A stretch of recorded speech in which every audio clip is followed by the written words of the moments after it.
Imagine holding a microphone that, automatically makes half the room view you as a moral savior, and the other half just see you as this existential threat. Right. It bypasses tax brackets, it ignores zoning laws, and it goes straight for the jugular of human identity.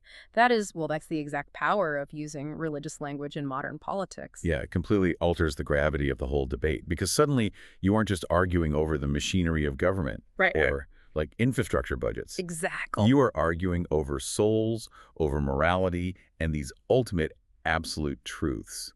The stakes go from being measurable to just, infinite. Welcome to this deep dive. Today we are taking you through a really fascinating high-stakes collision of worlds.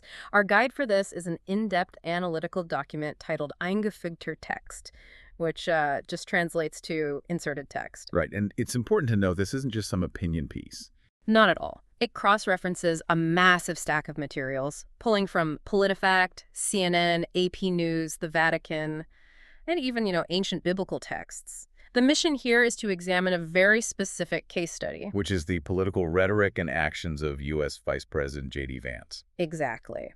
But we are looking at them strictly through the lens of historical Christian ethics. Now, before we get any further, I need to make something crystal clear to you listening. Yeah, this is crucial. In this deep dive, we are absolutely never taking political sides. We are not advocating for a left-wing perspective, nor are we pushing a right-wing perspective. Right. We are not endorsing the views of the source document itself, and we are certainly not, passing judgment on any politician's personal faith. Trying to judge the state of someone's soul would be, as the text itself points out, arrogant and completely unscientific. It's not a faith test. Exactly. So what is the methodology here, then? Instead of a faith test, it's a 5-step ethical analysis. We are looking at documented public quotes and legislative actions, and we're comparing them against publicly understood, overarching Christian benchmarks. Things like mercy, truthfulness, human dignity, concepts that have been, debated for millennia. Exactly. Okay, so let's unpack this. Before we even get to specific policies, we really have to understand why human psychology responds so aggressively to this kind of religious framing. Yeah, it's powerful stuff. The analysis argues that words like family, life, and order carry this massive double-edged power. Right, because on one hand, they offer deep moral orientation. Historically, they're used to protect the vulnerable. Yeah. But on the other hand, they can be weaponized. They can draw these incredibly harsh boundaries between what is deemed normal and what is, deviant.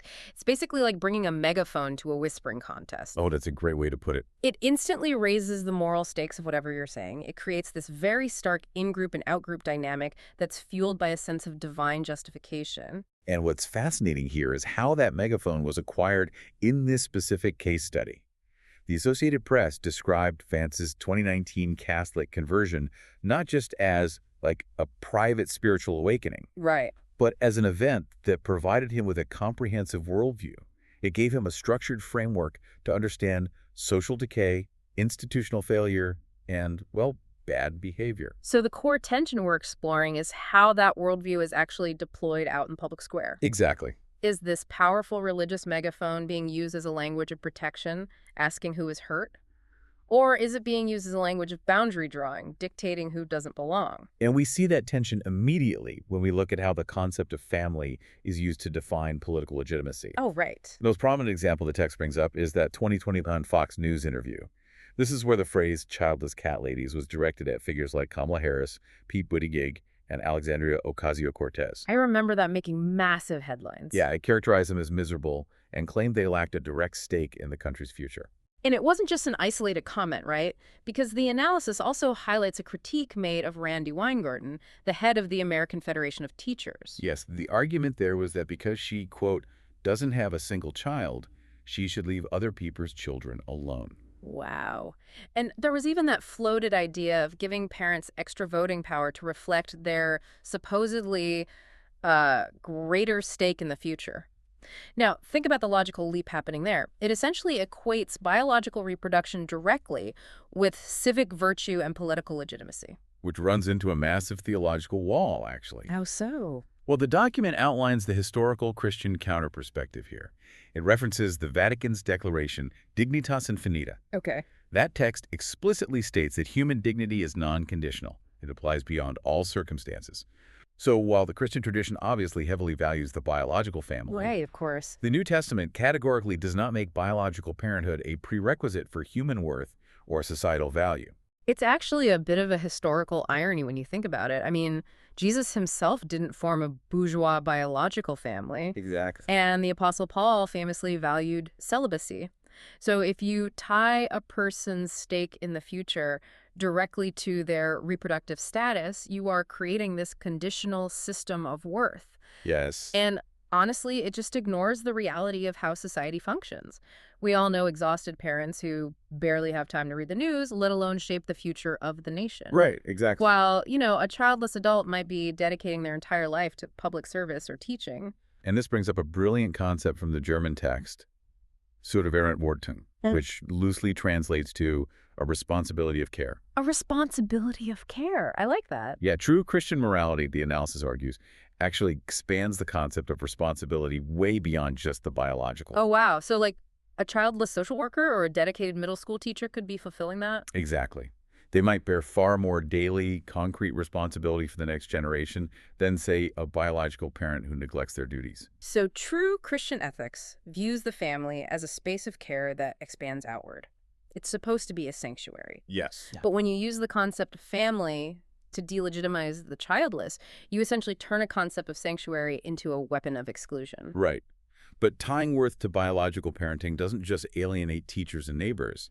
It creates this devastating paradox for people who are desperately trying to become parents. Yeah. And that's where the stance on reproductive medicine completely scrambles the moral geometry of this whole thing. Well, let's get into that, because if we are talking about biological reproduction as a political boundary, we absolutely have to look at how this rhetoric handles the deeply fraught realities of trauma, infertility, and, the beginning of life. It's a very heavy topic. It is. The analysis examines Vance's deeply pro-life stance, specifically his pushback on abortion in cases of rape and incest. He stated that two wrongs don't make a right, and argued against viewing a pregnancy resulting from trauma merely as an inconvenience. And the document cross-references this rhetorical stance with his actual voting record. Specifically, his nay vote on the Right to IVF Act, Right. which was a bill designed to protect access to in vitro fertilization, despite him having made general statements supporting IVF in the past. Okay, wait, let me stop you there, because I want to play devil's advocate for a second just to make sure we're being, intellectual rigorous here. Sure. Isn't it perfectly logically consistent for a strict conservative to oppose IVF on the grounds of protecting embryos? Well, I mean, if their theology dictates that life begins at conception, then the destruction of unused embryos in the IVF process is a massive moral issue. So I'm struggling to see where the ethical violation is happening if his policy perfectly matches the traditional theology. that is a phenomenal point, and the source actually validates that exact pushback. You are absolutely correct. Traditional Catholic bioethics does oppose IVF because of the moral weight placed on embryos and the technical manipulation of reproduction. Right. The document does not call his IVF stance on its own inherently unchristian. Okay, so where is the friction then? The ethical friction emerges from the psychological whiplash between the rhetoric and the policy. Oh, I see. It is the combination of the two. The problem arises when a politician strictly limits reproductive medical access like voting against IVF protections, while simultaneously using heavy, prominent rhetoric that shames people for not having children. Ah. You are telling people they are failing society by being childless, but you are also restricting the medical avenues for those struggling with infertility to actually have children. Exactly. That is a profound ethical contradiction. Furthermore, the source cites the U.S. bishops to argue that a truly Christian pro-life stance requires immense visible mercy. Mercy, right. It cannot just be this rigid policy applied from the top down. It requires deep, visible protection and sensitivity for traumatized women and those struggling with the absolute heartbreak of infertility, not just abstract moral rules. If the megaphone isn't broadcasting mercy, it's failing the ethical benchmark. And speaking of who gets shown mercy versus who gets stigmatized, that brings us to another major societal fault line in this deep dive. Yes. If the rhetoric around family creates these very clear in-groups and out-groups, how does this ethical framework treat those who fall entirely outside traditional gender norms? This is where the source looks at the LGBTQ-related rhetoric and legislation. It notes the prominent use of terms like groomers and phrases like, crazy gender theory, Right. and it traces how that language maps directly onto actual policy. Yeah, the document points out the introduction of the Protect Children's Innocence Act. That sought to ban gender-affirming care for minors with penalties of up to 12 years in prison. Yeah, that's a very severe penalty. It also highlights the Passport Sanity Act, which aimed to restrict non-binary gender markers, and it notes the opposition to the Respect for Marriage Act, even though he acknowledged it as the law of the land. So this raises a profoundly difficult question within the source's ethical framework. Where is the line between holding a traditional moral belief and actively stigmatizing a minority group? Yeah, where is that line? Well, the document acknowledges that traditional Christian sexual ethics exist.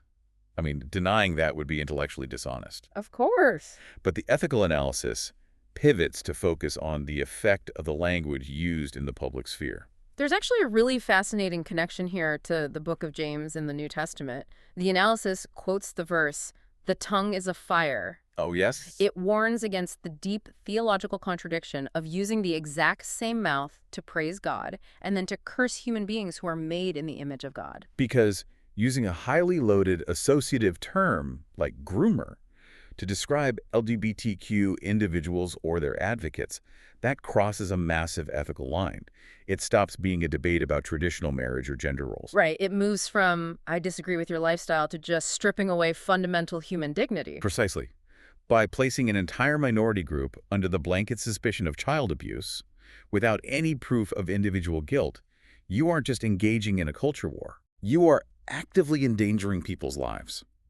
The source argues that while Christian ethics totally allows for robust moral debate, it strictly prohibits rhetoric that dehumanizes or creates a structure of blanket suspicion against vulnerable people. You simply cannot separate the truth of a moral claim from the love and dignity owed to the human being you were talking about. Exactly. Which is such a vital distinction. And look, here's where it gets really interesting. Yeah.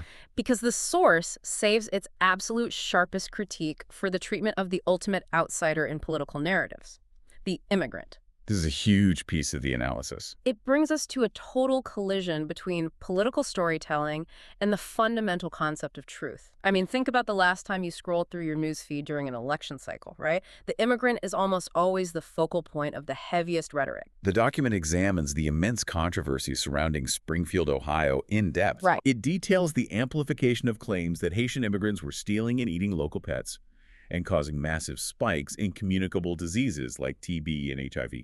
Claims that were repeatedly debunked. The analysis cites PolitiFact and local Springfield officials who completely refuted the pet claims. They also clarified that many of these Haitian migrants are actually in the country legally under temporary protected status. Right. And the disease claims were entirely unsupported by public health data.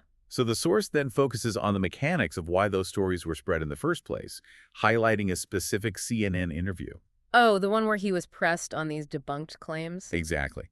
Vance's response included the phrase, "If I have to create stories so that the American media actually pays attention to the suffering of the American people, then that's what I'm going to do." Wow. Now, to be fair, he later clarified that he didn't mean he was fabricating the immigrants themselves, but rather forcing the media to look at constituent suffering.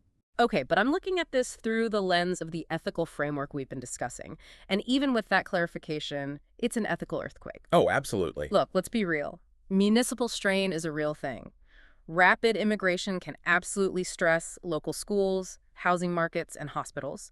Highlighting that strain is a totally valid, necessary political issue to raise. Right. No one is denying that. But the deduction here is that sacrificing the truth to force a spotlight onto that issue violates the absolute core of Christian truthfulness. It fundamentally violates the biblical mandate to welcome the stranger.